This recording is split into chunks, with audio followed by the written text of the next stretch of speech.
চলো বন্ধুরা, দুপুরে খাওয়া দাওয়া করতে বসে পড়েছি। আর আজকে একদম সিম্পল রান্না বান্না হয়েছে। আর সিম্পলের সঙ্গে হচ্ছে অনেক দিন পরে হয়েছে, সেটা হলো এই যে কুমড়ো শাক। আজকে যে ছেলেকে শাক কিনতে দিয়েছিলাম, কুমড়ো শাকটা নিয়ে এসেছিল। এটা হচ্ছে কুমড়ো, ঝিঙে, বেগুন, আলু এসব দিয়ে শাকটা বানিয়েছি।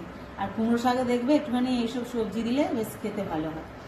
আর এটা হচ্ছে টকের ডাল, আম ডাল বানিয়েছি আজকে, একদম টক টক করে। আর এটা হচ্ছে আজকে কর্তামশাই নিয়ে এসেছিল মোরলা মাছ। অনেক দিন পর এই মাছ নিয়ে এসেছে, জানো। বড় বড় মাছ খাওয়া হয়, কিন্তু এই পুঁটি মাছ অনেক দিন আগেই খাওয়া হয়েছে এই শীতের সময় করে। আর মোরলা মাছটা আজকে নিয়ে এসেছে।